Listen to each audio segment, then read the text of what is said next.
Hello, everybody. Welcome to Talk About with Biff, Lucky, and Mr. Fun, the podcast where we will talk about everything. We will talk about anything. Quite frankly, we will talk about it all. Remote yet again. As on my screen, I see Lucky on my left, Mr. Fun in the middle, and me on the right. Actually, Mr. Fun's shoulder, which is becoming world famous. That right shoulder is something. Funny, but we see his funny bone. We do. That's very good. You like that? Look at that. We'll hold those funny thoughts there, Lucky, because we're going to come back to this as we are doing a collective joke of the week this week. So we'll get to that. But we are not drinking, but we are well represented by Scotty's Vodka, Lucky's Visor, Lucky holding a bottle of Scotty's. I actually have a little bottle of Scotty's. I'll hold that up. Looks big on camera. And then Mr. Fun has one on some form of a basketball hoop behind him. I hope he is not dunking Scotty. I'm trying to be sporty today. So Scotty and Jen are driving around somewhere in an RV.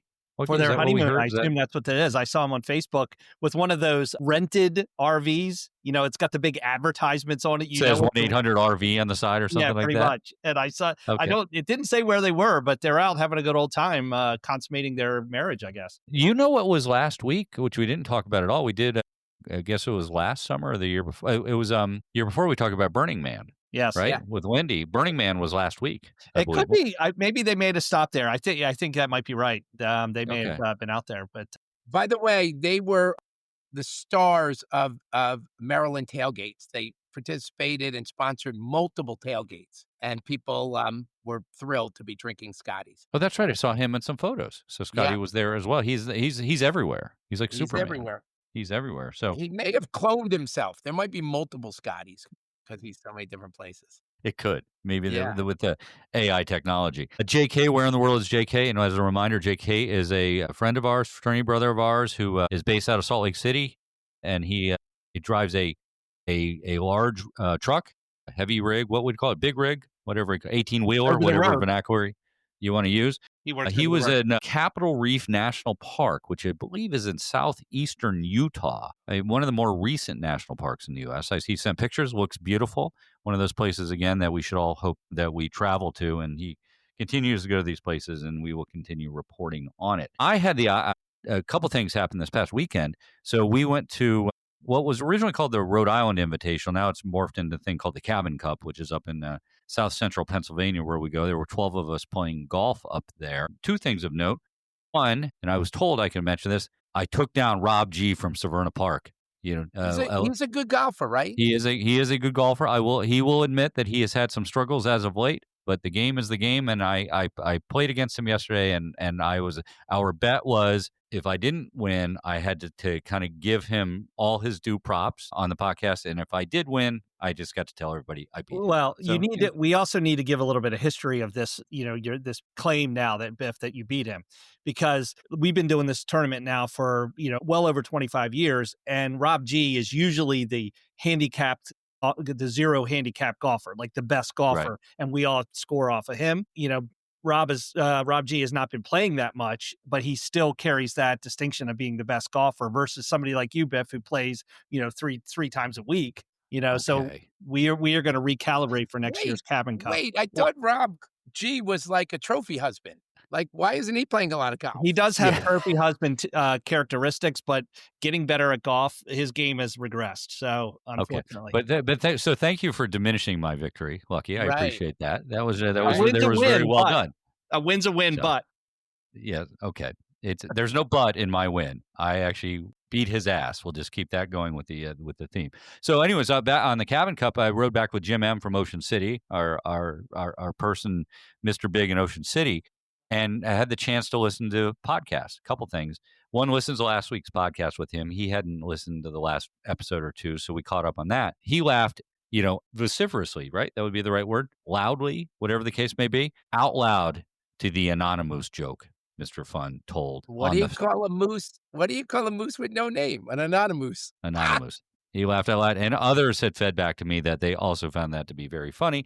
And based on that, actually, I'm going to create a YouTube clip, and I will put that out there for the entire world to see. So with that, the other one is that his feed on Spotify started serving up old episodes of ours. And there was one, which I didn't remember the titles. I give these random titles. It was called To Tell the Truth. And the basis of The name was the fact that Mr. Fun ran a game called Two Truths and a Lie.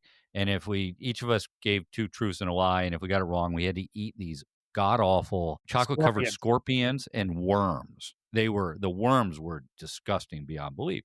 But the best part about it, which is a very funny episode, it's like episode 109 or something like of ours. It was February of this year. It's laugh out loud funny, the episode. But when Lucky told his truths, he told something about almost getting a priest kicked out of the seminary. I can't remember what the third one was, but the other one was he kind of throws out there, I had sex with an Uber driver when he was single. And we're like, and Mr. Fun and I go, well, you weren't single when there was Uber invented. And he just didn't understand how we could immediately say that was the lie. I was making it easy on you guys, Oh, right? yeah. It's the first time. You stumbled through it after that point in time. Then you tried to correct it like, should I have said I had sex with an Uber driver within the last 10 years? We're like, no, that makes it worse.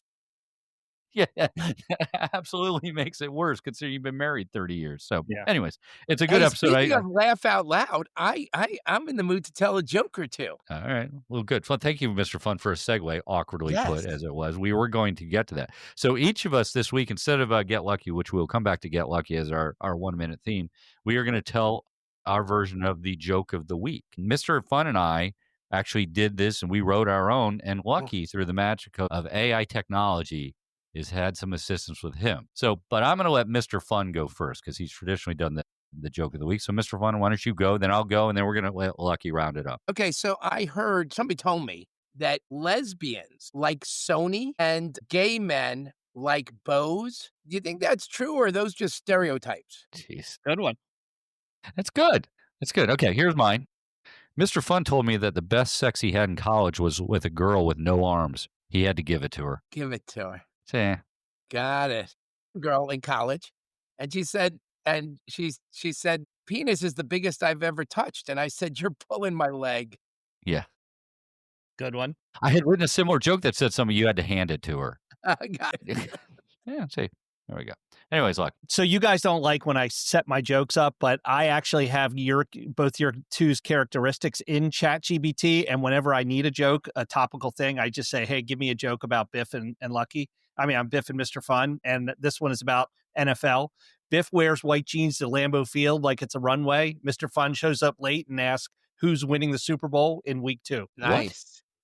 Nice. If we were giving away a giant Scotty's, I'm gonna claim that I should have won it.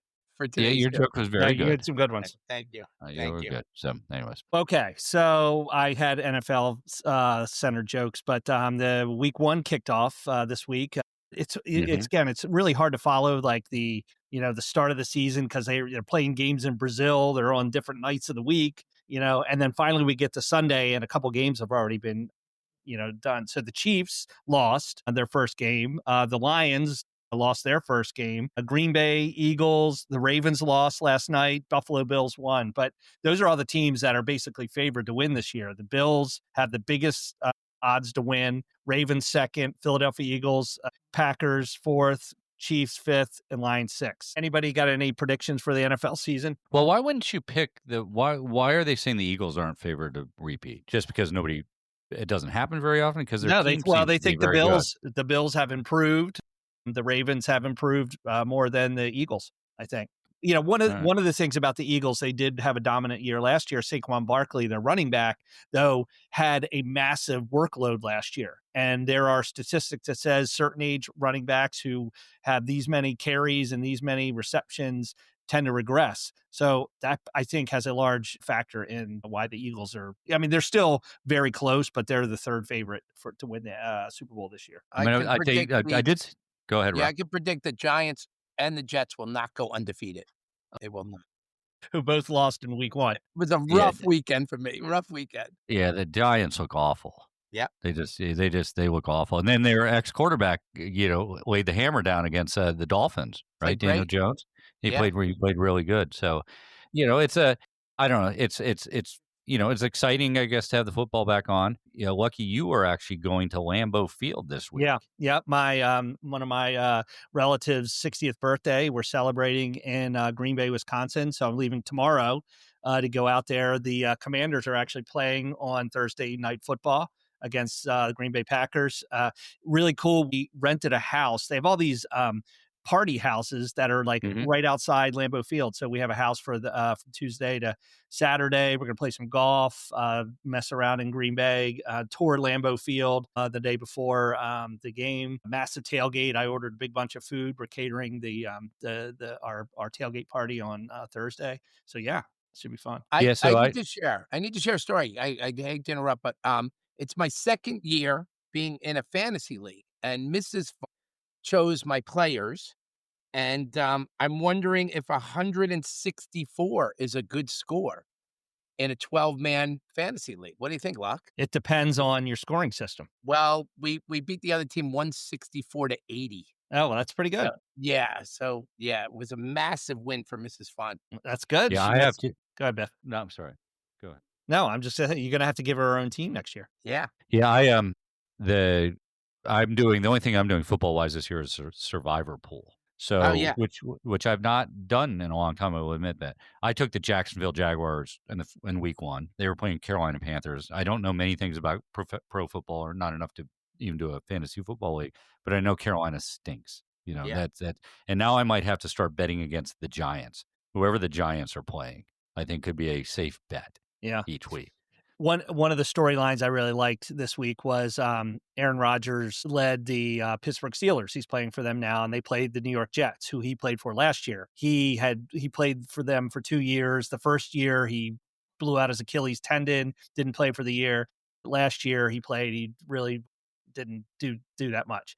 Well, he got his revenge by quarterbacking the Steelers past the Jets, and it was really interesting to hear what he had to say afterwards, and in terms, because they must have said some disparaging things about him as he was leaving town, and he got his revenge, which was pretty cool to see. I'm not a big Aaron Rodgers fan, but it was cool to see him stick it to the Jets. I had a Jewish friend tell me that the college football is now looking for defensive ends who are Jewish, because they know how to get the quarterback. Oh my gosh! No, Jeez. Sorry. Okay, all right. That's good. That's all my Jewish friends out there. There you go. Okay, so we'll do predictions. Who's winning the Super Bowl this year before we close on this one? Who's everybody like? I like the Bills. Bills. Who you going with, Biff? Again, at the moment, I'm hard pressed to pick against the Eagles, even though I don't want necessarily the Eagles to win. I'm going to say Eagles. Okay, I'm gonna go out on a limb and say the Green Bay Packers. They traded for Micah Parsons from Dallas. Great defense. They have a lot of good offensive weapons. So a team that I don't think people were thinking of picking before that trade, but I'm taking the Green Bay Packers. So we'll listen to this in a couple months and see who was right. Okay. All right. Next topic. So I saw this. I don't know if you guys read about this, but we've talked about like using cell phones and just how much they dominate our time. And if I had my choice, I'd love my cell phone, but I also hate it too. I wish I wasn't so addicted to it. But there's a bar / restaurant in DC. It's called Hush Harbor. It's on H Street in Northeast DC, and they claim to be the first phone-free bar in the nation's capital. So you go in and you have to put your cell phone in some kind of bag. They call them yonder bags. They basically, I guess, you can't get access to them. They sort of lock up or whatever. But I really applaud this restaurant, this owner for trying to promote a bar that doesn't have people on their cell phones as they're trying to interact with each other. I don't know. So what do you guys think? Yeah. A battery, a key, and a set of jumper cables walked into a bar, and the bartender said, "I'm not serving any of you. You look like you're trying to get something started." Okay. No? So it's a novel concept, right? It's obviously what they're doing. They've got some promotion around it.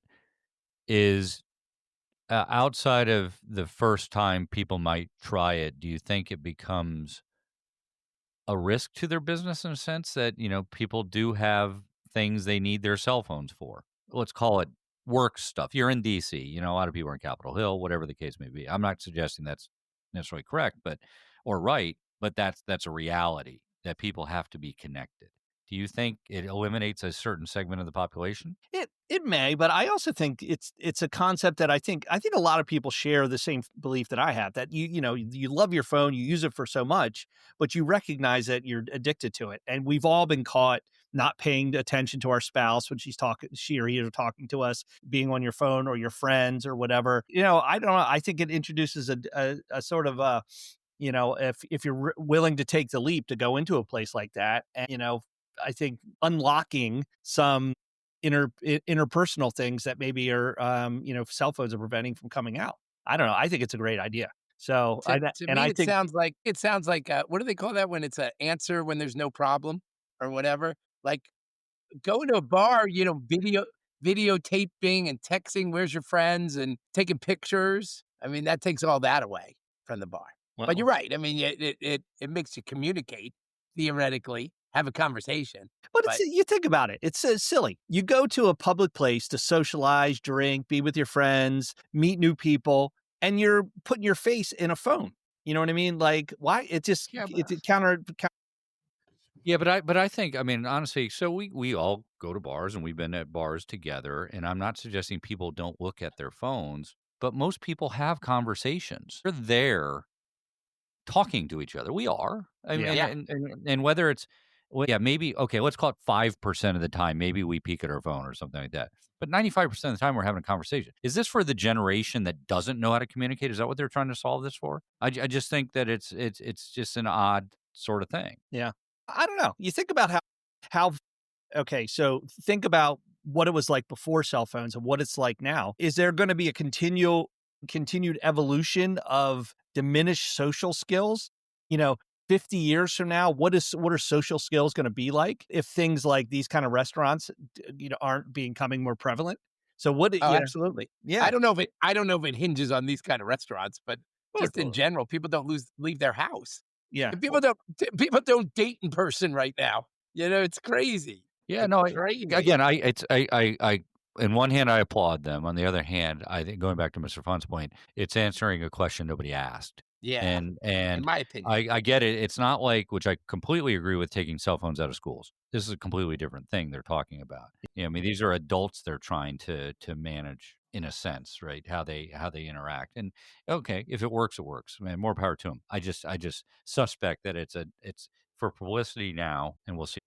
Okay, so any of our listeners who have gone to who go to Hush Harbor on 8th Street, Northeast DC, I'd like a report back. Does it seem like a different kind of place because of this policy about cell phones? If not, let us know that. Okay, Yeah. so all right, very good. And then the last thing I had was I heard this crazy story. So there was this workers doing some renovations on a high school in Ontario, and they discovered a wallet that was owned by a 17-year-old.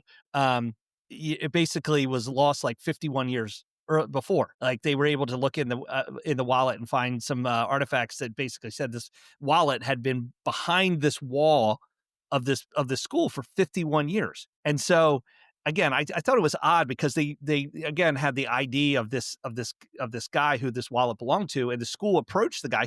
The guy didn't even realize he lost the wallet. It was behind the wall of a freaking bathroom, and he eventually. Yeah, okay. But the story they think of reason why it ended up back there is somebody found the wallet, took the money, and threw it behind the wall. But anyway, but I guess the question I wanted to ask you, this made me think, like, is there something you've lost in your life that you wish you could have it and find, like miraculously find it? Like, did you lose something super important to you at some point? Anything come to mind? I have one. Yeah, well, I have, and you've actually had a couple wallet stories. I know we've talked about that in the Yeah. past. I won't have you recap those, but I have lost my early year of my marriage. I've lost my wedding ring and never expected to find it again. And lo and behold, it was found right before we moved. It was probably a year later Where? that we happened to find the wedding. It was in the yard. I was doing yard work, and I didn't realize it slipped off my finger. I purchased a replacement wedding ring, and which is, there's a long line of about 3 or 4 wedding rings I have had to purchase new ones for. I've lost wedding rings twice, but the first one I never expected to find again. And Mrs. Biff found it one day as she was getting out of her car. It was in the yard, That's crazy. and it So was which just one one do of you those. It wear was now? crazy. I wear one that I got on my 15th anniversary, wedding anniversary. I bought it for, hold it up, 10 euros in Barcelona. It's just a silver ring. It's just, there's nothing really expensive about it, but it's the right size, blah, blah, blah. But I've lost them in the ocean. I've lost a couple wedding rings because they were always kind of little, they rattle around on my finger. But that's one of those items that have lost and then found kind of miraculously in some respects. Did I ever tell you the story when I lost my wedding ring? No, I I don't think was so. on Okay, so I'm married about a year. I was in St. Michael's for a bachelor party, and after we went out in the bars, we decided to go skinny dipping, all of us. We just stripped off all of our clothes and went buck naked out in, like, we call it waist deep water out in, like, Mhm. near St. Michael's. Anyway, my ring slips off and I can't find it. And I'm like, I'm getting everybody to help me. We're all buck naked. So we didn't spend too much time looking for it. We went back in, but I had to show up. My in-laws lived in St. Michael's at the time. The next day I was meeting my wife and I had to explain I was on a bachelor party. I lost my wedding ring in their hometown. And it was a little Yeah. embarrassing. I was gonna say, I don't know if I can't it's not coming to mind things that I lost, but I regret I had all the iconic toys growing up. I had, the Evel Knievel, Yeah. Snake River Canyon motorcycle, and I had some great things that I kind of wish I still had. They just got thrown out. They got trashed and they got thrown out.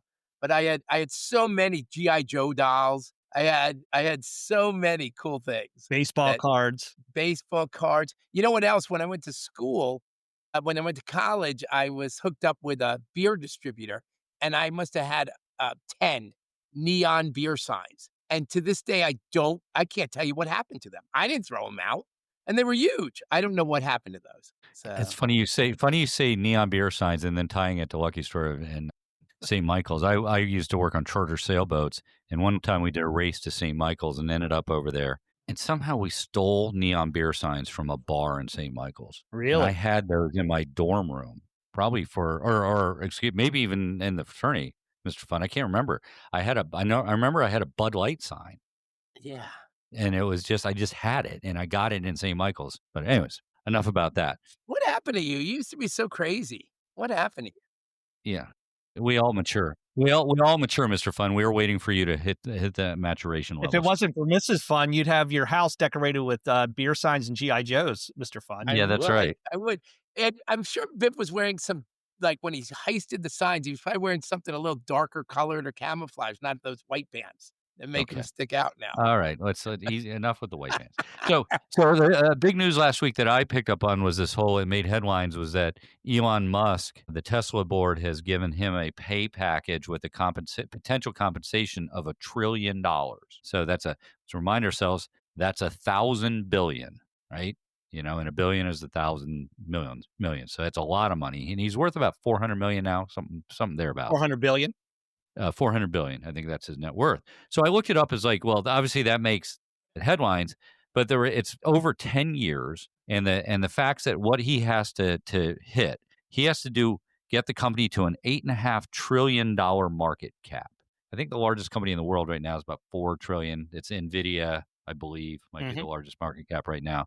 So that's to take Tesla, which I'm sure is around a trillion or two. I don't actually know the number of the market cap. So to grow that in 10 years by a factor of, let's call it 4 or 5 times, he has to sell 12 million more electric cars. He has to get 10 million autonomous driving subscriptions. So people to pay for a feature within the vehicle that drives autonomously. 1 million robo taxis and 1 million Tesla bots. That's what he has to sell. It's the number is eye catching for sure, but they're trying to build the revenue up and the market share up and the market value up and get his focus back on Tesla, which I found to be they must have read his book because his book was all about that, which is he wants to get paid based on delivering X, whatever it is. And that's how he's made a lot of money. It was obviously the one that the Delaware court struck down his pay package of $56 billion. So it's the Tesla board. I think they moved the company to Nevada or Texas at this point. So they're looking to get the business back on track. So what do you guys think Do you of that think there's a exercise? sliding scale? Like that's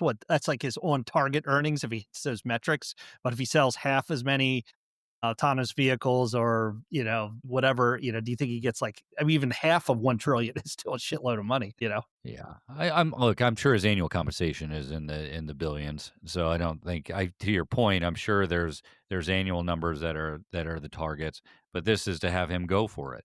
As Yeah. he rides people pretty hard to get to these things. You assume that some of that compensation flows downhill to the workers, but you never know. So Well, the anyway, I other that have was big. I have no problem with performance-based bonuses that are predetermined, that I agree. the numbers you have to hit. I think I could live my whole life like that.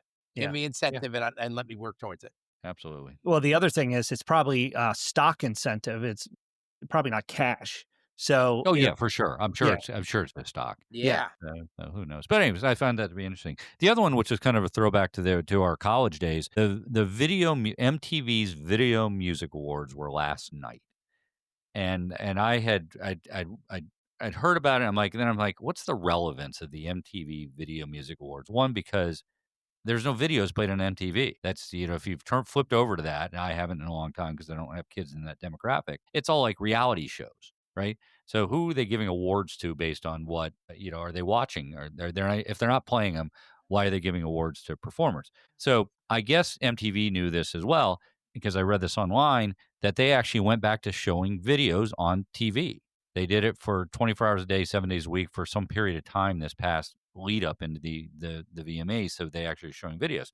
But then it gets back to my relevance question, because I read another article that said, well, MTV is not relevant because you can see every video on YouTube, right? Why would you even see a music video on MTV? So I don't know. Any thoughts on MTV? I remember watching MTV in college, right? I remember the Thriller video coming out. I remember the big deal about it, MTV, but it doesn't seem to be there, and it's like they're making up something. Yeah, I mean, I think those awards now, the MTV awards are more than just music too. Don't they have like other pop kinds of things? Yeah, they do pop icons and stuff like that. I get that. Yeah. Yeah, but I mean, I think, MTV, it's more like the Grammys than anything, at least from a music perspective, right? Like the categories, etc. What a revolution though in TV and music. I remember we didn't have cable. And I just remember like being starved to watch at other people's houses MTV. Like I wanted to see what everybody was talking about. And I wanted to see these popular videos. And it was a game changer for the music and TV and cable industry, I think. Yeah, absolutely. I agree with you. I remember when I had an uncle in the cable TV business. They were based in Tulsa, Oklahoma.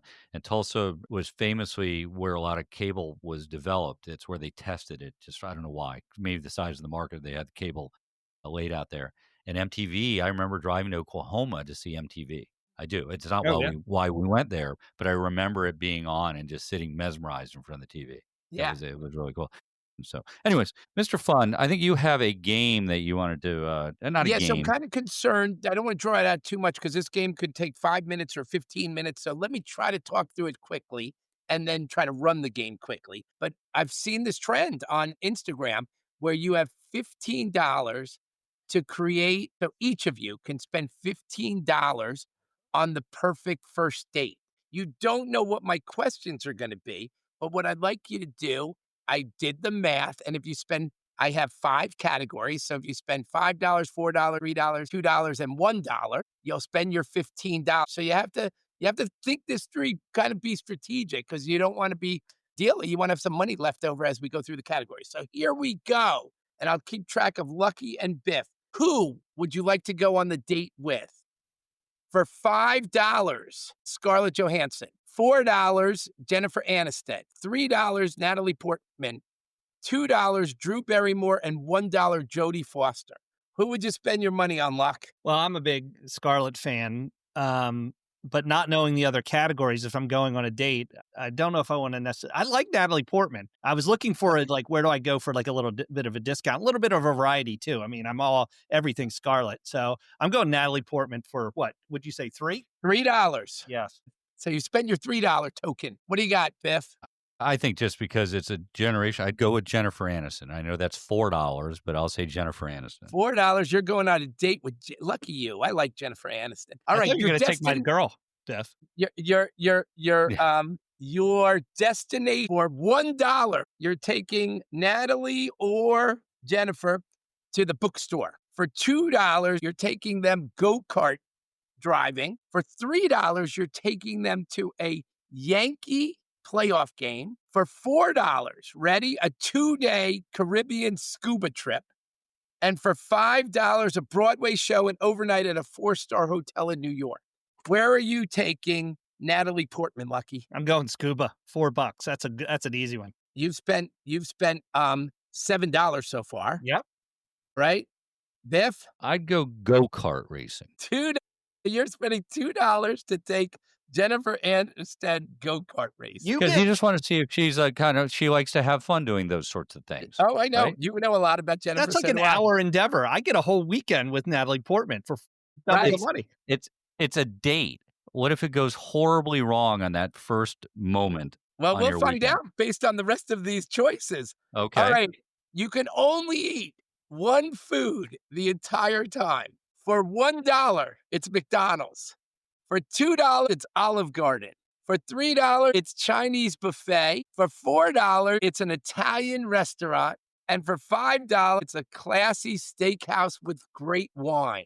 Where are you, Lucky, taking Natalie Portman on your scuba trip? Not a big McDonald's fan, but I don't think the food is going to be a big deal on our Caribbean scuba vacation. So I'm going to Olive Garden for $2. You're going Olive Garden for $2. Viv, where are you going? I'm gonna go to the Italian restaurant. Nice. So you're gonna splurge $4. Yeah. You're gonna eat Italian after go-kart driving with Jennifer Aniston. Okay. Because we pride ourselves on being fun, guys, funny. This is your sense of humor. $1, she only laughs at her own jokes. $2, you have to explain your jokes to her. $3, she laughs at only half of your jokes. $4, she's funnier than you are. And $5, you're equally funny. What do you want, Luck? Natalie Portman's a pretty serious person, so I don't really think we're going to have a lot of joke telling. I'm going the $1 to save some So cash. she laughs at her own jokes. You spent your $1, which, by the way, leaves you with the $5. That's this right. is exciting. All right. Wait, how did he get to $5? He spent $3 on Natalie Portman, $4 on scuba, $3 on Olive Garden. I thought it was $2. I mean, $2 on Olive Garden and $1 at laughs at own jokes. Okay. All right. I'm going to go on the 50% route. Wait, Biff, I think we've messed up because you spent $4 on Aniston, $2 on go-kart, and then you spent another $4 on Italian. That's 10. Okay, you're doing it that way. All right. Okay. And then So I've what do you got got, and now I've just spent 3. I'm rolling the dice on the 5th category. Okay, so jokes. All right, I can just tell you what you've selected. Here were your choices. Here's how the date ends. A simple thank you is $1. A handshake is $2. Oh. Kiss and a hug is $3. You get to make out with your date for $4, and you get to go to second base for $5. So what do you got, Luck? You got your 5? You're going to second base. I'm definitely going to second base, but I'd expect a little bit more action than second base. I'm spending all the first date. It's the first date you're respecting. Okay, second base. I'll definitely take. So you are going scuba diving with Natalie Portman. You're eating Olive Garden food. She only laughs at her own jokes, and you're going to second base. Biff, or with Jennifer Aniston, you're going on a go-kart racing journey. You are eating Italian food. She laughs at half your jokes, and what was left over? $2. $2. She gives you a handshake at the end of your first date. Thank you, Jennifer. All right. Thank you for playing. The best. You can tell I'm a little bit more suave bola than you, Biff, in terms of how to handle the ladies. So yeah. You know, the other day I had a dream that I was muffler. I woke up exhausted. All right, Mr. Friend, give us that is a clean joke. Do you have something that is a bit edgier? Dare I say risque? No, I got edgier, but I got another bad dad joke. I saw a baguette in a cage at the zoo. The sign read, "Bred in captivity." Bred in captivity. Bred in the captivity. Bred in the captivity was probably the better. I had saying it. Okay, my risque joke. A blonde walks into a bar and orders a beer. The bartender asked, "Anheuser-Busch?" Blonde says, "It's pretty good. How's your dick?" And how's your bush? And how's your bush? Okay. Yeah. Pretty good. I know. And how's your bush? Okay. All right. That's good. All right, Lucky. How do they get a hold of us? Talk about 2023 at gmail.com. Our inbox is starting to get overfull with the Gmail, our Gmail account. So I'm going to have to do some email management, but because we get so many emails. So. All right. Well, that's okay. Well, worse problems to have. Yeah. Mr. Fun, any last minute thoughts from you? I'd like to apologize. I don't think we bragged you guys are tired for playing golf. It was a long weekend for me. We didn't bring a lot of rah-rah, but we covered a lot of ground today. We covered a lot of ground. I've been drinking and playing golf for 4 days straight. I'm still haven't got back to normal. If you record this, if you rewind the recording, at one point I think Biff fell asleep. He apologized for interrupting, and then he went into he had a stroke for like a couple seconds. Thank you. Maybe I'll edit that out if that were the case. Because I have the master edit button. I have the master edit button. So good. Well, as we've said time and time again, we are on all the podcast platforms. So please like, subscribe. Same with YouTube. Continuing to to have some energy on YouTube now that we've gone to some video. So please have a look and please talk it up, talk about, share it with your friends, and do everything you can to pass it along. We know people enjoy it when they do listen to the podcast, so we do appreciate that. So with that, and since it has been a longer than normal podcast here, Really? let me just quickly say to everybody, thank you again for listening. And until next time, let me just say goodbye. All right. All right, here we are, guys, doing the outro yet again. We as was said, it has been a long weekend. We did one thing we've noticed as we've gotten older with Lucky and the crew.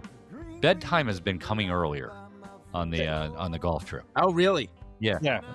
It's probably more red wine and bedtime. I guess that's the difference between early days, which I wasn't at everyone, which was my microphone went.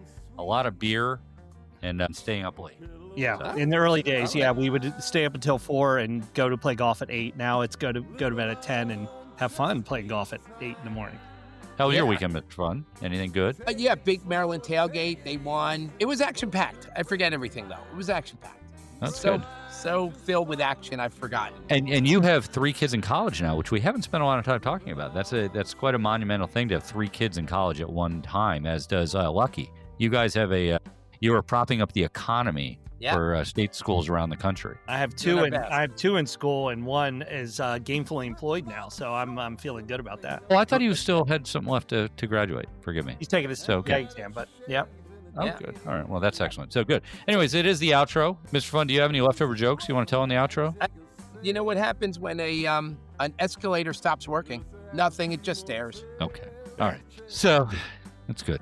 It is the outro, as I said. So this is where we do what, Lucky? We'll see you the next time. Right. Please join us again next week. Yeah. Would be the more formal way of putting it. And do you want to put the audience down like you put me down for winning a golf match? They don't join us. They see us. Or listen to us. Or they listen to us. That's right. Or they do listen to us. So, well, good. Okay. Well, until next time, please join us again next week when we do it all again. But what don't we say, Mr. Fun? We never, ever, ever say goodbye. All right. There you go. See you guys. All right.